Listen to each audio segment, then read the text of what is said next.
Hello everybody, what is up? My name is Sir Medieval and today we are continuing with that Blessed Talk. Oh my god, it has been nuts, absolutely nuts. First thing I want to say is I am absolutely so grateful to all of you, the community, and NeoWiz for the event and just all the exposure we got, everything. I want to say, me personally, I'm in such a huge debt to you all. Couldn't have done it without you. Thank you so much. Next time that something like that goes down, no matter what, Mike, I might bring my Turtle Beaches because it seems like this one seems to work really well for me and my soft freaking voice. But no, next time I'm gonna make sure that I adjust the audio quality. It looks like it was okay until like the last microphone that I got, and then for some reason it wasn't liking my OBS profile. But next time I'm gonna make sure I test that even before just before starting anything. But thank you guys so much though. You guys have been awesome. Today I wanted to take this time. My head is killing me. I just got home not too long ago. Just got off the plane. My ears were popping like a mother lover. But I wanted to address the questions and concerns as soon as possible while it's fresh in the head that we went there to ask. So without further ado, let's go ahead and get to it. It's not going to be too special today. It's just going to be a nice, relaxing answering questions and some first impressions. Okay, so let's see. So the first one you guys had was, does destroying cash shop costumes yield an item that makes upgrades have a 100% chance of succeeding? And they said flat out, no. See, yeah, the dev team was great about answering questions. I was surprised at how open they were. Really, really great team. I wasn't even aware that the CEO was there. He was just he was so down to earth. He was just there. I felt like I wanted to give him a hug after I found that out. Like it just felt like a well-knit community inside of that staff and dev team. But I was really impressed. It was nice all around, and they really did a great job about answering all the questions that we had. There was only like a few that pretty much didn't get answered, but that was just because they had to check that stuff. But either way, though, it was great. So the next one was, will skill resets and additional skill sets be exclusive to the cash shop, and how much will they cost respectively? And I think you guys are gonna like this one. So normally, in the Blessed Japanese version, the skill resets you could buy with gold off the auction house for about 200, 250 gold, depending on what the price is set at. But in this version, you can use, of course, Lumina, which you can use content tokens to transfer into. And also, we're going to go over the content tokens a little bit later, but you can get them just about any way. Like, even if you're a PvPer, we saw the PvP shop. The stuff you can buy in there is awesome. You can buy like Ymir skins, Dragon Balls, all that kind of stuff. But it's amazing. But you can transfer those into the Lumina, and you can get the skill sets that way. Skill decks and skill resets. Also, you can use gold, just straight out gold, to transfer, reset your skills and get new skill decks, which is awesome. So it might not even cost like 200 gold. It might be like 100 or something. But it shouldn't be that much. And you can buy either the skill deck or the reset with that. So that's pretty awesome. So we don't have to worry about that anymore. If you're getting to 45 and we find out that there's a set way you want to go with the parameter, the parameter stance skills, parameter skills, since they're going to be replacing the blue passives. By the way, Karth did a skill build. He looked at all this, a skill analysis. He looked at all the skills, made up a huge documentation of it. It's amazing. I suggest you check it out. It's still one of the top rated posts on Reddit, and I'll leave a link in the description down below, but it's amazing. But yeah, though it's going to be great. And so if there's like a set way you need to go with the parameters, and let's say you just go willy-nilly off the bat and you need to reset it, then it's probably not going to be that hard anymore to have that reset. So the next one is a big one. Okay, so what are the plans for optimization / use of DX 10 and 11? Okay, so for this one's pretty big, the answers that we got here. So they said that they've been working on the optimization and will continue to work on it. That's what some of the devs told me when I asked them in an interview. But one of the other ones, they did say also, they did have issues when upgrading to DX 10 or 11. So they're working on it more, but it is planned though. The UI was also a major factor in the lag, they said. And in regards to when I asked about the add-ons, if they were going to have any add-ons at some point or like allow add-ons, they said that they don't have a public API at the moment. But they did say if enough people ask for it, that they will try to work on it. So if you guys are interested in add-ons, then that's something that you could definitely request. And then they said that, let's see. Oh, they also didn't want to do add-ons right this moment because they didn't want people changing the UI. But yeah, if enough people ask for it, they'll do it though. So also with the optimization, one of the hosts told me that his rig at home can run this flawlessly. Like he has a, let me see, he has an i5 overclocked 4 gigahertz CPU, 16 gigs of RAM, and it was on an SSD, and he had a 1080 graphics card, which is it's a beast. But so he said that he's usually above 120 frames, like anywhere he goes. The only places you'll usually see FPS drops is in like major cities, which is to be expected, of course. And I'm pretty sure he, wasn't like there wasn't like 30, 40 people in the city, so I'd say it'd probably be like around 60 on a machine like that, or above it. Probably like 70, 80, but we'll have to see on that count. But he did say that they didn't say that they did mass PvP. They didn't test that out, so they did do duels though, and he said that it stayed above 120 FPS. Like when any big explosions, huge particle effects appeared on the screen, it still didn't stutter or anything like that, which was very nice to hear. So if you have a medium machine, I'd say you're probably still going to be able to run Bless. Even on the max graphics, it ran flawlessly on the machines we were on. We did have 1080s on the machine. We did have like 16 gigs of RAM. Also, it was only using like 3 to 4 gigs of memory too. It was really good on the memory usage. Really, really low amount. That was good to see. That was really good to see. Someone was also saying that the file size might be like 55 gigabytes, but I never saw that from a confirmed source. It was just something I saw in the Discord. But let's see here. Okay, so they also said, when we asked, have you given any more consideration to player trading? They said no. They said, okay, so they said that they don't like the black market. We know why they're doing it too. The bots, of course you don't want bots in the game. Some places still find a way to get around it, like with BDO. Instead of like outright gold selling, they do like items. I forgot how they did that, but I remember them selling like Zarkas and stuff like that on those sites, and then they do the power leveling. And then they do the what was the other one they did? They did a couple of them, but I know power leveling was one of them. That was definitely one of them. But yeah, they did that, and then yeah, so that's why they don't want the player trading. In the future, they might do consumables or something like that, like we did have in BDO. But we'll have to see on that. I'm sure if enough people requested something like that, then it'd probably be okay. But we'll definitely have to see on that count. So the next one is, will auction houses have fixed pricing? And I also did ask about the 30% tax, because I did find out recently, like a couple weeks ago, that tax doesn't actually go anywhere. The 30% tax, it's just there. And the guilds don't set that tax either. So it's just like BDO essentially. But yeah, okay, so the fixed prices thing. They said that the auction house will have fixed pricing. It'll be based on supply and demand. They still have to check to see if the tax is still there though. But I mean, I'm sure if people still really have a problem with it, then they might, they'll probably take it out or lower it or something like that. But yeah, it's going to be like BDO in a sense where the auction house is going to have a fixed pricing for sure when the game first comes out. But what's it called? You won't have to worry about, like, in the Japanese version of Bless, how the premium service, if you have that, you can avoid that 30% tax. Everybody should be getting that 30% tax, so you shouldn't have to worry about that at all. Okay, so what are some of the consumables that we will be able to purchase? So for this one, they said that so this one was kind of I knew what they were talking about, but they didn't go into full detail. So when it comes to the cash shop, of course, they didn't want people to freak out, is what they said. But here's what the deal is, and let me go ahead and move my webcam over here so that I can show you. Give me 1 second. Okay, so in terms of the cash shop and what kind of consumables we're going to have in it, so they didn't go into full detail, but they did say, like, what they gave some examples, like the teleport scroll. They did say that.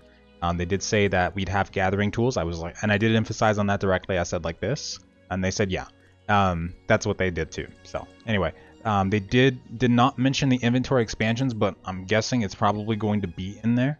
They said convenience items, so they gave examples and then they started naming off stuff that was similar to the Japanese version.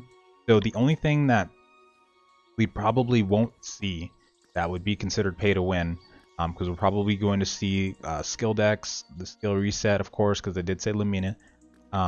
They did say originally that there would be certain boosts in there. So I'm betting that mountain experience and experience potions will be in there as well. But of course, if you've ever leveled in the Japanese version, you know that a 20% bonus is not going to do you any good compared to what you can. I mean, it's so quick to level, really, you don't need it.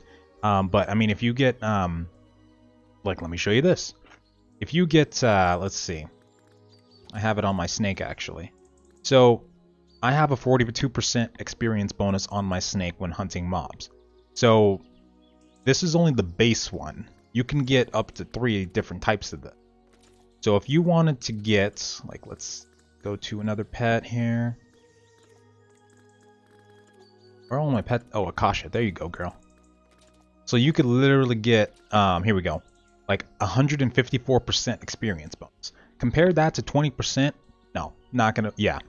Like, you don't need it. You don't need it at all. So there's also the rookie buff that you can get as well, which basically, it says it gives you like 100%, but it does give you only 20% experience bonus on hunting as well. Now, if they include that and let us have that as well, then that would basically do the same thing as the experience potion. So that's not going to really, you know, you don't need it, essentially. You'll get to 45 either way you slice it. What's going to matter is after 45, then you'll want to use, you'll definitely want to get an experienced pet anyway, especially if your stance level, which is the way it's going to work now. So once you get to 45, you can see below here that I have an SP level.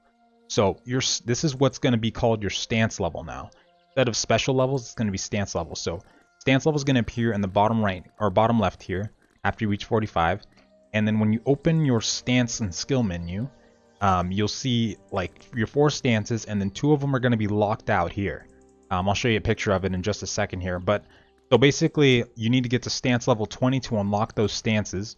So it's basically going to be like grinding in other games where you have to, like grinding in BDO, for instance, okay? That's the best comparison I can find right now. But you grind to get your skill points, right? And then you keep on doing that, and then you'll be able to unlock those stances. You'll be able to use them in combat, and you'll be able to switch to 1 or 2 of those, or if you want to choose both of them, go ham. But that's how that's going to work. And then you wanted me to ask, what are some of the short milestones after EA? Okay, so this next part, oh, this is gonna hurt. Gonna hurt. All right, here we go. So first off, they want to focus on more dungeons, more content. So I didn't see Patala Ruins in the dungeon list when we were in the conference, so that's probably what they're going to focus on adding first, or something like that. They did talk about a level 50 area. Well, no, sorry, not a level 50 area. A floating island that's going to be for PvP. But I'll talk to you about that in just a second. That's a couple more questions down. Okay, so they're focusing on more dungeons and content, but they're also going to focus on getting, of course, Assassin and Mystic out as soon as possible. But there's something different about the lineup. I'm so sorry, Mystics. Assassin's coming first. Yep, I know. I'm sorry, but and I know I confirmed it. I was like, so you mean Assassin's coming first? They were like, yep, yep. So originally it was supposed to be Mystic coming out first. I get maybe they did say at some point that they were working on getting the Assassin out. No, I think they said that they wanted to work on getting the Mystic out right when EA came up. So this actually forms a couple different questions in my head, actually, because the Japanese version, I spoke to them about an update that was on the Japanese website, like on March 30th, that did say that Mystic was planned soon, level 50 content. It did say housing, but they said that there won't be any like housing in this version or in the game. They said it would. They're going to do something different with that, but they did say that there would be a floating island. And they didn't emphasize too much on the naval combat. But the next question was, will there be any Oceanic servers and Australian servers? Not at early access. I'm so sorry. Yeah, not at early access, but they're going to work on getting those out, though. Has there been any major changes to the crafting system? Not too many, and they said that not as many as like the other systems of the game, so you shouldn't have to worry about that at all. So it still should be the same thing. You open the crafting menu, you get your skill bonuses from maxing out your craft. Like with armor smithing, you get physical and magical defense.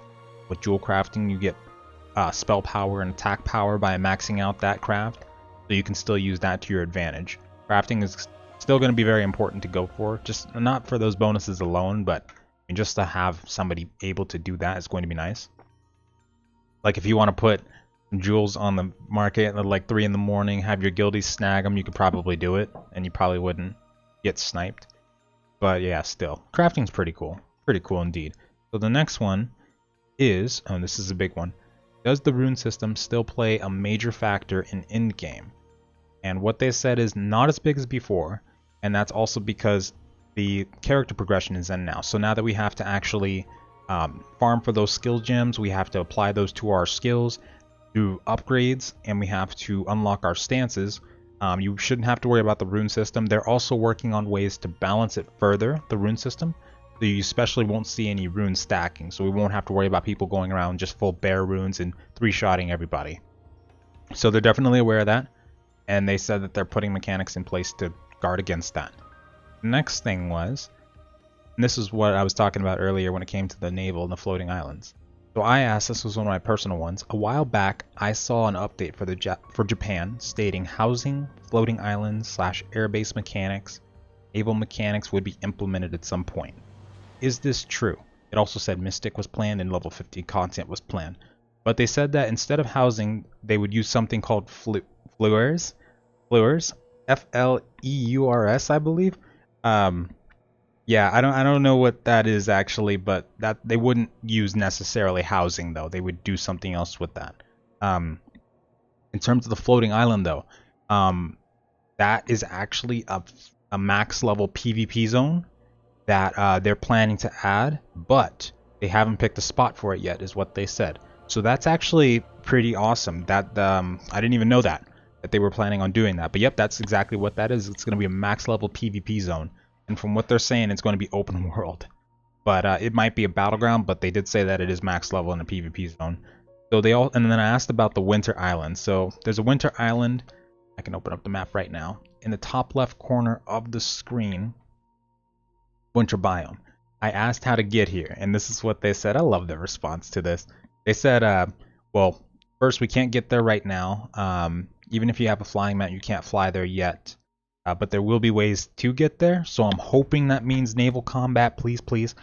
But then they rubbed it in my face by saying, we can get there now, but you can't. So they're already able to explore it, lucky. But no, we can't explore it yet. But it is planned, though, so I'm looking forward to that. Especially these other islands down here that we haven't really been able to explore yet.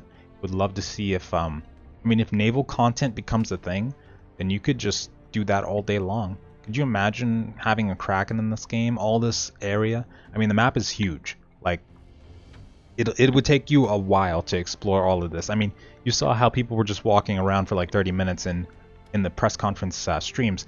But no, it's crazy. That's why you need the dragon tamers. You need the flight pass unlocked, because otherwise it's tough. It's tough. Okay, so the next one was, how many channels and servers will there be? They said, so I haven't gotten much confirmation on the servers. They said someone was saying that they're gonna give 3 for NA and 2 for EU, but I'm pretty sure that they were talking about the channels, because when I asked them specifically how many channels and servers there will be, they said there's going to be 3 channels for NA and 2 for EU. So that's going to make elite mob farming a little bit difficult, but especially for EU, I'd imagine. So you're going to have to make sure that if you're on an elite mob, you're going to have to hold that down. That's going to be something to consider giving feedback on, because I mean, if we got like 100 people trying to farm rhinos, obviously that's not going to work. But and even though might not be the most productive way of doing things, people will still want to farm elite mobs from time to time. Just to sit there, you just grind on the mob. You don't really have to do much else. But so yeah, that'll be something for feedback. But they might also change it to where there's more elite spawns. We don't know how that's going to work yet. They did say that they were changing them up to be more difficult, so they might be doing something there as well. Maybe they'll actually be like, you know how Terra has those BAMs? Their acronym stands for big ass monsters, but that's literally what it stands for. But yeah, they could be turning them into that. Who knows? Because they did say that they were going to be making more difficult, so they might have to be a party thing instead of just a solo thing. And then the next thing was, will we be able to pre-download the game? They said no, but they're looking into it. They said on the Steam post that they had that Steam wasn't allowing them to, but or doesn't allow you to with early access games, but they're gonna try to get that taken care of so that you can. Someone also asked about multi-boxing. Steam doesn't allow that, is what they said, but that's only because you'd have to have multiple Steam accounts on multiple computers if you wanted to do that. So I don't know if they're against it if you're interested in that, but oh, I'm blurring up again. But yeah, that's what you'd have to do. So I think that's what they meant. Like, you have to have like Steam. You know, nobody's gonna have Steam on multiple computers basically, but you totally could. So the next thing was, and these are just more of concerns and little tidbits that I wanted to add. So the collector's edition does give you a standard pack. It doesn't give you like another $200 pack. I know that's a crazy price. I wish I wish we could just like lower that down to 150, 100. I know everybody would be happy, but it's there. They're aware that the community didn't really like the price. It's not even funny either. No, they're aware. I'd say there's still a chance that maybe they'll lower it before we're actually able to physically buy these copies, but you know, it's this late in the game. Yeah, it might not change. I'm sorry though that you guys were so mad at that. I know that like when it leaked that morning, there was an outrage, and it just lasted all day long, before, during, after the press conference, and I know a lot of people were mad about that. Hopefully, maybe perhaps they'll add more value to the other packs or lower the prices. There's a couple different things that can be done there, but it's really ultimately up to them. Yeah, I'm not gonna try and persuade you that $200 is gonna be a good thing, that it should be $200. I'm not gonna try that at all. You know, you decide how you spend your money. It's in your wallet, so you know, you decide what you spend that on. I will say that everybody gets 2 days early access no matter what founder pack you're on, so I know competitive guilds, that might actually be a good thing, because you won't have to look at that $200 pack and say, if I want to get that head start, then I have to pay $200. You could still go for the 40 or 70 and still be just fine. The only thing you won't have is like cosmetics, just the mount, the outfit, and the premium I'll explain in a second here, but yeah, it'll be fine. It'll be fine, but still though, I understand. I completely understand. Okay, so will we be locked to one faction per server? Yes, we will, and it's going to be account based. So it'll be the same as the Japanese version. Once you pick a faction, that's what you are stuck with when it comes to creating characters until you switch factions, like by deleting all your characters or whatever. But yeah, that's what it's going to be like. Even the neutrals. Release date is May 30th. Of course, we know that. Early access is the 28th. Yep. So it'll be 2 days ahead. That's actually on Memorial Day as well. Might be a little difficult to request that day off work, but it is 2 weeks though. At least 2 weeks notice. So hopefully that'll enable you to maybe get that day off, or like a few days after or before. Probably after, because you wouldn't want to really take off before, right? And the servers, so they're going to be located in Virginia, North America, and Frankfurt for Europea. Europea. Wow, Europe. And okay, so the enchanting items. So the Dragon Balls, they're not sure exactly what they're called. They said that they have to check the exact name for that. But yeah, they're aware that it's not named Dragon Balls, and that's what everybody's calling it, because that's what it translates to in the Japanese version. They're aware of that too. And Steam Achievements will actually be a thing. Someone asked at a random time if Steam Achievements were going to be a thing. Oh yeah, it was Nyx. And yeah, they did confirm that'll be a thing. That'll be pretty cool. You know, Steam Achievements are nice. Characters can still send things to other characters in the account. So if you're wanting to send your alts some repair hammers or anything like that, you are able to do so. That is just fine. And then let's see.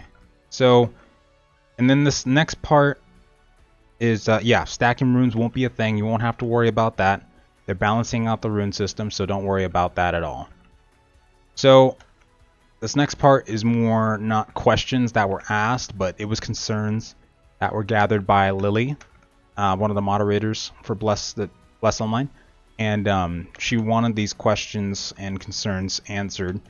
And at first, everybody thought that these weren't addressed, but throughout the day and whatnot, and as more information was gathered, we found that those actually were. So I just want to go over those now and help you understand. So first concern was nobody wanted the premium membership. They don't want the premium membership at all. By the way, yeah, I'm playing while I'm doing this. And the premium in Japan was considered extremely pay to win, is what they say by Western standards, and that's actually pretty true. I didn't actually find out about the premium in the Japanese server until like 2 weeks ago, and found out what was in it. It basically allowed you to, like, if you had runes, for instance, you had a chance of losing them on death originally, but with the premium system, you just don't lose them when you die. So if you get purple runes, stack those all up, then you essentially don't have to worry about your death. Like, you have a very low chance of losing them, if you have a chance at all of losing them. And of course, you can avoid the tax rate on the auction house. There's a couple different things, but yeah, there's red flags on there. But the premium in our version, which is what they confirmed, is that it's going to be cosmetics based. So I also asked them about this directly, and apparently it's just going to have cosmetics. It's going to have mount skins, pet skins, convenience items, which is probably going to be like teleport scrolls. Oh boy. Hey man, don't do that to me. Oh god. No, you don't. Trying to zero in on my grind. It's Icy. Hi, Icy. But anyway, yeah, okay, so let me see here. Where was I? So yeah, it's going to be cosmetics, pet skins, mount skins, that sort of thing, convenience items like teleport scrolls, maybe XP boosts, that kind of thing. You shouldn't have to worry too much about anything being pay to win. They specifically said it wouldn't be pay to win. So that makes sense to have that in a premium service, because it's going to rotate. So you'll get different stuff each time, like each month. So that makes sense as a fair premium service, as opposed to what we had in Japan. So you definitely don't need that 100%. That's just if you want the cosmetics and whatnot. And of course, the like the XP bonuses and whatnot, those will definitely help, especially when you're leveling up. But you shouldn't have to worry about those like after that or whatever. So we should be fine with that one. And then another issue was the game is buy to play, and a premium membership business model is for games like BDO and Blade and Soul. Even then, said memberships has ruined the game for the community and provides unreal benefits. So we know that from the information we gathered today and what I asked them directly about the premium, that we shouldn't have any unreal benefits. The most you'll see, and I'll open this up again, is stuff like this. Convenience shop. Maybe you'll have some inventory expansion scrolls. You'll probably have like gathering tools in there. Probably have what's it called? The teleport scrolls and the pet and mount food, but it shouldn't be anything too crazy. You might even have the repair armor, repair sets or whatever. That just saves you a trip going to the blacksmith, or you should be bringing repair hammers into the dungeon with you anyway, so that shouldn't matter too much. And then the next one was, what is the premium? Oh yeah, the premium customer service, premium customer support, which they did say on the Steam news that it would have priority over other tickets. So you would just, by paying the 200 rent, by paying the collector's edition, you would have that. Oh no, that is the guy you do not want to get hit by. That's that's who I'm talking about when I say that guy can 3-shot you no matter what class you are. Yeah, okay, so get priority over other tickets. You don't need that. Come on. More than likely, you're and I know why people are frustrated with the fact that that's even a thing, but more than likely you're never going to have any issues with your account. It's like once in a blue moon that you really ever have to contact customer support, unless like you do something like I did on the Japanese version and accidentally delete your character. But other than that, you should be fine. Even with like the normal customer service that they are talking about, I don't think it's going to be that bad. Like, you'll be waiting a month to get a response. They don't seem like the kind of company to do that. So I think we'll be fine. I'm not going to go like full ham and try to debate, you know, that and why you should be okay with that though. Your reasons for that probably totally understandable, so don't worry about that. Okay, so the next one was the packs lack information in general and they don't seem to be worth it. They're also considered too expensive. General suggested price is 20 to 30 or 20 to 25, 50 to 60, 80 to 90.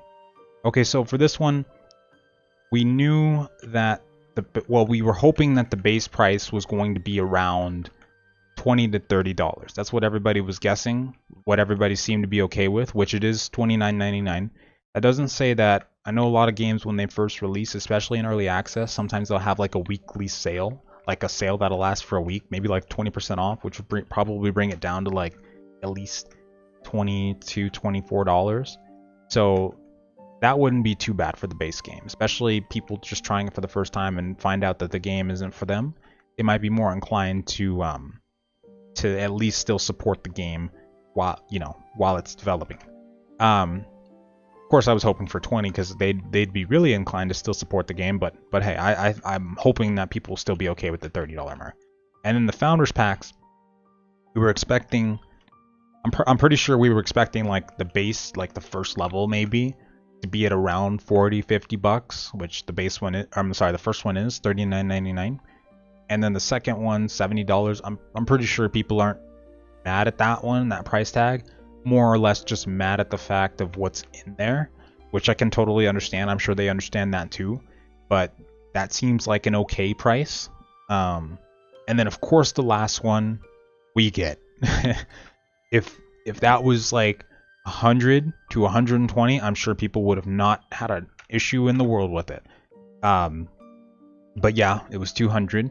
It's the collector's edition. Collector's editions are usually pretty expensive, but of course they're not usually that much. Still I don't want to say it's still subject to change, but maybe since they know the community's feedback now, maybe that'll change, and we'll see what happens on that one. But you don't have to buy it. You know why you don't have to buy it, so we'll be fine. You could do with like just the $70 and the premium service cosmetics, and just probably be fine with that one. But let's see here. I'm on a timer this time. Hold on one sec. Gotta go for the chilies and the turbans, by the way. You always want to go for the chilies. It's chili life up in here. Okay. Okay, so from what I gathered, people already have no faith in the game, so the high price could be risky as they think it will fail, like on the Japan version, and Korea. So they're going based on rumors and negative feedback that the other two versions had. Well, we do know that the premium shouldn't be the same as the Japanese version. The combat seems to feel a lot better with the new version that we have.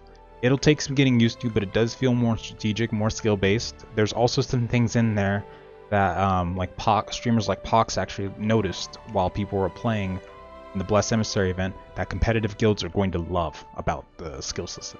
Let's just say that when you're switching stances, there's a way to reset. No, there's a way to reset your skills. If you have, so let's say on a Berserker you have the Assault skill, which is the leap jump. If you have that as a skill opener on two different stances, you can switch between them and it resets the cooldown. So you can essentially leap, then Earthquake, for instance, and then switch, and then leap again to stun them. So you could probably do that with other classes too, so that's something to look out for. So it's going to be really intense, the combat. It'll get really fast once people find out what they're doing. I'm hoping that people warm up to it and that they like it. It was like when we were playing yesterday, it was like we were all, we were just, some of us haven't even played the game before in there, but like for me, playing the Japanese version for like almost 2 months now, it felt like I was a baby going in there. Like I love the Berserker class, and it took memory to know the combos. It took a little while. Like picture you buying a World of Warcraft account, jumping into 110 content for the first time, not knowing a thing. It's like that. That's exactly what it felt like. So I think that once people get behind the wheel and they start leveling and figuring out these combos as they level, that it's going to look a lot better. Absolutely. And I think that is everything that that was talked about. In terms of like the first impression of the event, I had a good time. Meeting the dev team and the staff was amazing. I have to say that I'm here to stay when it comes to being an emissary. I don't want anybody to think that I personally am just planning to peace out. I love this game more than I ever did now. Like absolutely. Like I said, I owe you guys a great debt. I owe Neo a great debt. I wanna help as much as I can.